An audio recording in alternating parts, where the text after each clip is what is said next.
श्री राम हर हर महादेव। आइए जानते हैं इंदिरा एकादशी व्रत कथा तथा इसके महत्व के बारे में। एक बार धर्मराज युधिष्ठिर ने भगवान श्री श्याम सुंदर से कहा, हे प्रभु, कृपा कर आप मुझे अश्विनी माह की पहली एकादशी का क्या नाम है, इस एकादशी का क्या महत्व है तथा इसकी व्रत कथा बताइए। तब भगवान श्री श्याम सुंदर बोले, अश्विनी माह की पहली एकादशी का नाम इंदिरा एकादशी है। यह एकादशी पापों से मुक्ति दिलाने वाली तथा पितरों को अधोगति से मुक्ति दिलाने वाली है। धर्मराज, इस एकादशी से संबंधित जो कथा है मैं उसे तुम्हें सुनाता हूँ, तुम ध्यान पूर्वक इस कथा का श्रवण करो। काल में सतयुग के समय एक महिष्मति नामक नगर था। इस नगर का राजा इंद्रसेन था। इंद्रसेन बहुत ही दयालु व प्रतापी राजा था, जिस कारण से उसके राज्य में किसी प्रकार की कोई कमी नहीं थी तथा उसकी प्रजा भी खुशी खुशी अपना जीवन यापन कर रही थी। समय राजा अपने दरबार में बैठा हुआ था, तभी देवऋषि नारद जी वहाँ आए। नारद जी को आए हुए देखकर राजा ने उनका भव्य रूप से स्वागत किया तथा उन्हें बैठने के लिए आसन दिया। उसके बाद नारद जी ने कहा, हे राजन, आपके राज्य में किसी प्रकार की कोई कमी नहीं है, सभी प्रजा सुखपूर्वक जीवन यापन कर रही है। मैं आपकी इस उदारता को देखकर अति प्रसन्न हूँ। अब राजा बोला, हे प्रभु, यह सब तो आपकी कृपा का फलस्वरूप ही है। मेरे राज्य में सभी प्रजा सुखपूर्वक जीवन यापन कर रही है।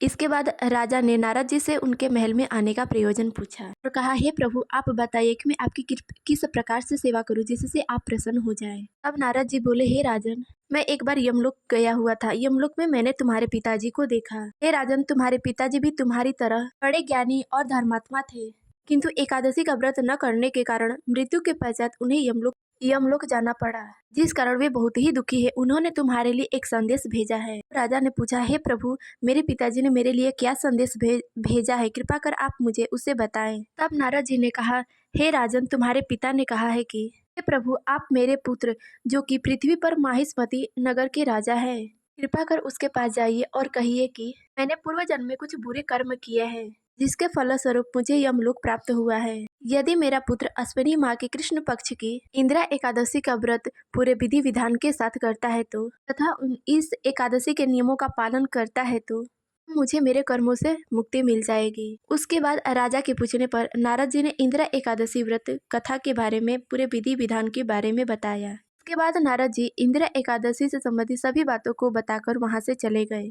इसके बाद राजा ने इंदिरा एकादशी का व्रत किया तथा पूरे विधि विधान से पूजा की। श्रद्धा पूर्वक इंदिरा एकादशी व्रत के नियमों का पालन किया और अपने पिता के नाम का श्राद्ध किया तथा एकादशी के दूसरे दिन यानी कि द्वादशी के दिन ब्राह्मणों को भोजन कराकर उन्हें दान दक्षिणा देकर विदा किया। पश्चात राजा ने स्वयं भोजन पाया। राजा इंद्रसेन के एकादशी व्रत के प्रभाव से उसके पिता को मुक्ति मिल गई और इस एकादशी व्रत के प्रभाव से वे स्वर्ग लोगों को चले गए। कथा सुनाने के बाद भगवान श्री श्याम सुंदर ने युधिष्ठिर से कहा, हे धर्मराज, जो मनुष्य इस एकादशी का व्रत करता है अथवा कथा सुनता है, उसके सभी मनोकामनाएं भगवान विष्णु पूर्ण करते हैं। उसे सभी पापों से मुक्ति मिलती है तथा अंत समय में वैकुंठ धाम की प्राप्ति होती है। इस वीडियो में बस इतना ही। मिलते हैं अगले वीडियो में, तब तक के लिए जय श्री राम, हर हर महादेव।